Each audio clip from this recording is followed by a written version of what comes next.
pani linguasme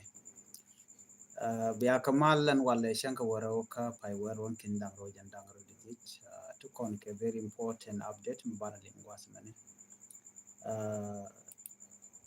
kan kono ni ami jira ma jidit guasme gorjan wajin deri channel me deri je support deri subscribe the notification bell deri je twany committee ga mishi barada shwamala shuga kaji gwad me bana racha katin kon lat karodian kenyam leren gore banyo ya kele duma kwaitu neme mishora lat ki meto wantama no gor dera andero de palpin ka liengde medan channel racha ka kuma kwaitu ka kwase dan no ngai kon diala antama te michi to no cima kwaitu ka jodan chalat wajen charo de jako dong balara mi mo be mar kan kume kirme yadit aduna bana all the detail bana ka kul linkel gwas men le to ko kente gono banyo ga kel ki be cheri kel bana chure mandana dong de kon lingwas me ko no kono de kon de dialde de kon ka linka do bana to ke ja banta dialati bana ka ling ko ke very important by the way ko ke very important ade koran pal pinbo ka liendien ka do bdan de kon ja gwaza me ka jalere me no mi bana linge je toga no ne ma kwach tut and were spiritual leader mangai kona ko ngai kon dial ma kwaje no nga ma kwach tu da ramadol na ka je ma kwach tu changane ayot county ka jonglei state ti kon medane chalat ni ka gwaze dan chana jenen ka pai bangwan me chelat no ne jeni bakur baje ka panal doro shal ke malakal me chalar no ka bakur ke je jeni mu wete cha dakma cha jelun cha gabriel doblam cha jelun jeni bakur baje yor which media je kon dial ci kon te ngiten me shirga no namo to ga jen pai bangwan edan mechi mo quite to mobilization je jalat ke jodan shalat ke je gwami mo chukume ke miadi chukone no chigore mobilize nanken ke men de ni chukona ngajbo no chukume SSPD abon shikaren yala chigan ga jak gwad dan mo quite to teten chukona de yala condition la chana ke ling then ka kore chutogben no chukona ngaje no chama quite to no chaje jorna nuare konte ke nyirol ne yala no chaka jur kume SPLIG ne to chikanok ikan ga page ka chete ka ne to wanda chi liuden liu kam dien ne to choko jen jok ki woniam ka do be dana chalat ne dangol bade kuje do dien ne dangol bakel wi do dien kuje do dien so liam di chi liam to kana mene kam no re ka do mu chare le ka jang no bna big liu ka je mu ku kol ben ga jen tam warga mi cha gor no chima kwach porpen ma kwach wajen jalara mimo mi entame wache delegation che ga jak ka kuma ke mi yadi kan delegation to toni waje ka nyoda karoda o gorje no de ka mar kene kuma ke mi yadi ka jodan chalat right now jendan le rode ando chima kwach tut wache na che ga jak kene de toni kene to wuje ke kuma ke mi yadi ke SSPDF kinetin kontim makel ke kin mi yadi so ga jo chalat gwase me wa ma kwa chalat no enchen ma chen bu yad di malakal jenmen go rete me wo binat ka mat ke binardien rol gwaskel mi mad mo be tin jen dana chalat den porpet ma kwa tut so de konte ngai ke manana chalat ga jo chalat gwase me ramadan te ka youth county commissioner James Chol Jek chalat one ne jen chi ke ken delegation ni ne ko na cha jaga ma kwa jeno bu ga right ke je ka do dan dong de mal de jalat ke je kam din ke kume ku kon le kujeno en jo danen lat ka gwas me mi to ko kujeno si ma kwai tu chena che ga jawala kene ka jak but chalat ka radio tamazu ka chalat bo me ni channel ko kien no si ma kwai tu chena che ga jak jena gor na mal anyok ka jo ma chalat gwas me youth county commissioner James Chol Jek jo chalat jenene jenegan check receive kan delegation ni jeni shine ma kwai tu chine convince no tele korum bakap jeni cha ma kwai tu cha je convince ken ku ko lu ku je no muk ma kwa cha ku lo kong ne je wala ngu mi cho da lat but message very clear was me ano purpose ma kwa me ger ro de ke je mo dere la le ngu ke me dan che ro de ya je no jen ramimo mi bi chon kel ken wari mi bi gadi be ka jako ba ka lu barai now che joje no cha ma kwa tu di wa cha je convince endo tele kor mi ba kap ka panal the no bu right in Canadian county la kum tila ne kir mi yadit but why kir mi yadit ba ngulin ne ka be kan ngulin kan ne ka ne de konen ge je no tele ne titini cha ka bulu you know tele mi shale loñ an mal lat kum ba mal gam tele mi shale mal so de yente ngai ko mi ma kwai tu charo de che wi de che geran tama la de jen o jen iche la de jen o iche delegation iche ga jaga buru ne na which mean that take a mete pin you quick corner ke kan past tenity don te na reishu ka meni lian ka do bada na loka dak ma char ke kwidi mi boko je anyok cha je la mag bone ngwandin kone ya jure kum kir me yadit and all this thing we no ma quite to che frustrate long ke che chu don da la serende ke je ki don cha je jur nobody know but men tin chana che ga jaga no der mal der jalat so that's it agenda la roda antama ka ma quite to so bana tika ngajen wo ma quite to de dane don de ko de ja capture me channeling wa ma quite to tela no buru ane jen ke kum kir me yadit ke me dan cha jore cha je lug dio je ko ngajen wo che kum jogo no lo nyanga lo nya da kama char ko ngajen no don ne yene yere macha me dane chikore chito gwini no dong bare macha bajelu bachire macha la wona ko jen bajel look ka lung mishiro da lot lat kete dia la ka wi den wo chere chagalat ajeni ma kwa chu la no na me systematic way mo kwa target ni da ka macha ka je ko jen anwar but right now je jojo no shi ma kwa chu chala ramimo michi kor che je look jenite la kor of course kor che gwana sham but din metele ji choice chen manan chan nen kana sna sar chadak cha fan gak cha dak cha wi del cha dak nuore so choice dan ngo kon nuore no medan ka paidong me che kor me che to ngai kon ne cha delegation ne cha ga ja ka je kume kir me yadit chu kon ni no ma kwai tu cha je jur kan pe dia le kon chu ma kwai tu ken chang jo de che to but ka ke jen pai bong wan ne pai wo je ne kor le je ke je no la de jen wo joge kir no lo ne te kon ni chi ye no chu kon en bono chikir che ne che nyoko mi jaka ka ja ka ma kwai tut ba che ken ma kwai tut ken kele why now mu ger ma kwai turo de je question mo ngore ken korona ngach menu mu jaga delegation ni je we do not know what is demanding a peace de no can negotiate Canadian country la nuer wa ki nuer ko na shunkel ke kin mi yadit nobody no quick commission na me so de yente ga ngai ko de shi ma kwai tut jala rami montama misi jangna delegation ni no jen gora marke kin mi yadit ka jano ngone dial ngot kare rete jente rami mo mi chalu so na me gor jeno de yena ngach dora chal ke bor ler dien na me ka bor che jo jendo la bon jani man chal ke red bell group ken wa ken chicken chara jogo no yen biaron mat de ni SSPDF ya shonkel ke South Sudan People Defense Force karam mo wi logo no broda mat South Sudan People Defense Force ba ja kep ka bom ka ba mai ken ka ba mai ka ba ka kep jen jodan tikala misit na me misit to gan tama ka jo mishalat ka ku kwaran dan pai kwany ala kwere jidide pai kwany no ken chicken warga chicken gwared bel lankan ken o yen nagamal madarodun rede ni SSPDF ba jale la National Army tirmana na ngai kona ba no mi la roda ni siang ka jang cha nur cha de min jogo no madarodun dej SSPDF che de to kon en nur waya mi ken red bell ki bonde ko kete ken gedak nur waya mi tele ke be ni uniform ni tele ke mai te cap ken ka tele ke yoru cap ken ka la je ken rodian bas gwaza dan na ken ke enten ke gwaza dan ken guje no duor chabaj jen mala ka rodian je ke je cheng me dan nyin ken ke SSPDF ku ken nyin ke SSPDF ko gang ken rodian gang ken weidian shika group ke bon ma cha yapin na but ken do badana wareng ma charwa ke je ken nuare ko ken nuare cha guje no ken ba ka target ke jen ma kwa target ne reng ma char ka je mone wada me milin kon meni o ban je ngaje no di red bell group badana cha lat ma tere we bor ka je wadana cha ko ne gwad mu ko linga tama chaga gwar warga a civil defense force chaga jogono yen we akabon SSPDF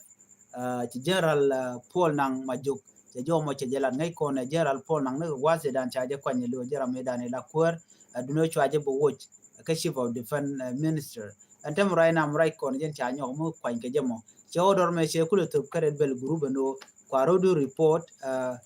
ka dor chal ke malwal chat rewij bor malwal chat jene base SSPDF che ga jogono wiatin kwaro du report ke biya mai kun kel ba yelel la National Defense Force ki SSPDF be order me cha kam ke na mo ramwi local national ramwi local red bell group at rewij bor amalat ken okene community militia waram mo baje ke bukume ka baje yen ke joran ci ken lat ke je agenda le road entame si general lure konke warga mi cikana gor don mi jiram mi ci social media de je meje general lure konke la do ne jeni jong ne dialan continue wi ka wara state ne mo ken ni jandang rewe kel ken ngwan kun we te ci ka ren surrender bu kum be chop kay ka ba mai kun ba ka ke ko bom ka jima kan de connection ke warab na mo jom mi ken tu anyok ci ken le redin ci ken nyom mutup ken kam ken SPLIO ken ci ken SPLIO jogo no na force nu kun dial ka kwaro de report ka unify force ken dial ka SPLIO men SSPDF ka Kurodian report ka training center gwada danen lat ka training tin ko ba phase 2 ba je nyok ka metwo ka je ban ngai kon diala no na me very impossible along at this time no ba ku mes pela yo ba ga jogno yen la the rodun ki we are ka training ya kwa train ko bi mal bu kulben ngai kon dial te ko ni chude lat ka pay jok wa ka pay ngwan ke pay de chu man tema de ne SPLA yo cha ka target tarjube chaka jo ngai kona ne deni SSPDF churin markel ke deni Uganda People Defense Force chicken de nitin kola deni SPLA yo chicken ga jo ka center ken ka unified force right now teller ne tella deni SPLA yo te ka training center and do badana ku kana shurje gwas me gay ne dia no but gorko ba je ngaje win mon no ku me kim yadi no ga mal ke ba woto phase 2 chicken lat ngai kon me sha Allah da Dr. Lumoro mane ko ken no ba phase 2 ba je lat without Riek Machar force ki with Riek Machar force den Jordan jikana lat but no ba SPLA yo ba je threat at this moment like deniken ki unified force e cha joje ken ka cha tanin cha ga ku me SSPDF waje pressure no jin krodo report ka training center na me impossible ki mi chiro da delwang unless ki Riek Machar no cha je lu reti jendong de lar no bi Riek Machar ba ne ba jogo no lo je ka training center ko ngai kon kore pai tok te ka gwata me chicken de chuchur ntama ite ka SPLA yo mo ka training center so jo me mi cha lat lure kong Ramadan la rach ka qui SSPDF adi ente ka leng tinano cha force ne dia cha ga jogo no yen ma da rodun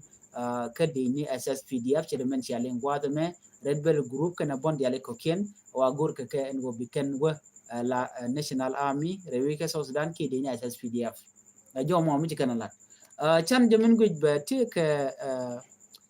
take misha recommend na thanat ka do badana chalat ga jeno red bell deje matka SSPDF chirmai kone cha jeni nuore la nuor wayami cha ga de matka de SSPDF ko ken chike de ni te kap ka yo tele ki uniform ni tele ka mai te kap kan ka de mi jogo no jeni bo wana mo agende mi chike de red bell me ko red bell group ne de content ku ka sponsor ke ne de kon mo ke yo tin ja ko bi ga di jabu kana la re wi ke jongle na kana nyin ken ka SSPDF ka jang ke de ni jang mo ka power ne kol ma nyang juk Michael Makwe duet kan ne titini kan den content kwa red bell group kwa ka sponsor ka jo wadana ngai ka ajen mu ku yel ne tam kwa ga le pressure no kwa report we ala national army ko ba ku use de ni SSPDF jenta dana go kona je term do den mi kujimi aduna wo jejen bor ki nwer wayami ko ken tele ke base ke tele gwam te tin ken tin ken chiene ken chanchi korje to go rama jen bo dorin tele ke gwa tele kon National Defense Force kon e kon chwale nware ba wona ti gan kan we no jejen bor ene rane jejen bor ka kon dial ko jinchi de mo no ba doru ba je dak but red bell group ati cha for more de kan mo ni ke uniform ne ka mo ken ka match tidit ngai kon chana kenen dio video ni ten kon chi ka wona nyam uru ma shal ka ma doctor gai kok ka chi go nyam uru shale kol ma nyang juga chu kan ma ju dweni ten ka teram chi ga jogo de changa ran kan ga jogo no mele jene media ngoda liya kaneke antem right now chi kumela gor warga ka dome gwanu biya ka SSPDF bare kumaka jagrurun ko biya let ke kumakel all those things target kelo banware ba kanak so gwada me mandodian ka jo chalan malad no man chari comment mukume very serious and kuma SSPDF finya kilme yadi chaka jogo no yende ni ki ngani ten kon tila ngani jaba tila deini tila ni red bell group ki morle malaysia ten kon la ga la ka kapke ki peka gad kanak na maiken gad ne dial maiken gad jan gad nuari gad di kotoria ne dial nanken gad ken ngumi siken ka ka beken kalat national defense force ki beken kalat ka SSPDF ko bi community bi ka rodi ya ka ko de ne kende kan ka gang ngum sha kam no murleni kenon bi ka nwang no kor ngwen ko na chicken lad no bi kan dor ken bi kan ka gang special ne ritual ka me red bell group ka jang to goro bi ka dor bi kan gang ka ne den ko na shal ke murle ngum chicken kam no murle na me meritin men bana ngai gwasa me wa ko won tame shi kuma ce lar no bi kan red bell group bikana gor ramu te che serenda ke che mai de top kan bi yet ke je ke baje yen ke baje kep ko bom right now mission na me dio ke je no ken charen ling already ke kum kir mi yadit en ken ko ka jang kan mu we kan karuri ling lar ke je no bi match be tuet re wajin wini mi bor mu kan gor no bi kan match bi kan kep ko bom ko mission dia na nyama chikala lar kan dundien community service lat kan money gang kan ne ken ajen mu kwa recommendation la den tamen wona ne de ne SSPDF ka be bor ka work great people administrative area ka wajaba ka work ka ko en jaba ne kan den content kwa jonglele terrorize kwa panal kwa je terrorize even equatoria kan den kon lat ke tishu de loden wana mo so goro jeno mit ku mate ka longa la to lo bum kan kallat kan ngor la to ka jena point general Paul nang ma jogo me ajen awuke ka murle dor murle ne anetin konti la ngwen murle ka wake up ka leza ka national defense force ka leza ka SSPDF ko tirama ko chonko dere community dere jaga banware tele ka national defense force tele ka force maganka mamala ko mo enwer waya mi kene iti moti chari ale ka no kan kare ale ka tirama dorin la je jenro do gwadan ti korche tokten den bu kulo ga tele ka force mit la du dien mi de laro na me force dien so na me de yen lin ka ta dan len wana ru lin ke je run but wogo no ba Dr. Machar ba je nan ka court ba je nan gwaluk ba luken ba wan dien ba je nyom to gerun shedum pai kon lingan tamen no spiritual leader ma kwai tu den wo jen chalara mi montam chile jang delegation je ka kum kir mi yadit no tele di man men le den ta right now ko don de ma cha de jabin ken ji kwara ko kien kan wona jaram dan dol na ka je of course dol na ka je te koni kon kenen chana no cha deploy many police ni SSPDF dol na but ma quite to charge convince anetin contin lanwar wewni kene de konon te kel ke kim yadi lanwar nurai do ko la nuar wew yes ke SPLA IG ne de kon te kel ke kim yadi go gijen wo chicken which ma quite to chicken yar chir medan ni kana kon yar ka pai dok so ne me amila ro dan tamma ko gori jen wo de yen len ka do bodan en chito ka je ma quite to dio jaban men chalat ban de ling ko gwaden be ko antama report chala den wo jen chene ga jak delegation ke je kware chiko rai ke kuma ka yot man lat kana kon ngach batija chine de kon la kwara ga yot chala do kene ne chicken ma kwaje kana kon business wo che korche de ka panal so jen dana le ro den tamma si ma kwai tu chalong biajo mo biaja ngaje no tele mo kwai tu no kor bi kap unless te mi chro do ger gwat dana ra jitin kana kuma kilma yadit no dio je ko kor gwat dan chana rajen longo no si ma kwai chala do ne jeni mi charing ma cha je ko to ko don loko je kana je kware jeni balle ba mani mi chi luk che kanrar so luk mu wo kanrar je den betega tungwan te be te bodian lat bu kor bu loitin ke si bu wor bu loitin ka South Sudan right now ko jen ta dan lien ga temane ideal no mo te luk cha je lugo gwa even international community ngai kan mission me no cha men lat ke kum kir me yadit special codian cha je rejak but tomorrow bana do bu danan bu kum bo ka je bana je lingarun either ka ninten be bala ko South Sudan ke be mal ben so let's pray no be mal ben ko ci ko no goro ne kon de kala ngot kami shush kan cha de la chang ro fi kam gor je no mal de implement so jo me gor je no de nwa yikel mi jiram jidit gwa same ka no online tv channel gor no jen bilat je bi nwa ne ko ken ban no je gum de den bi atamal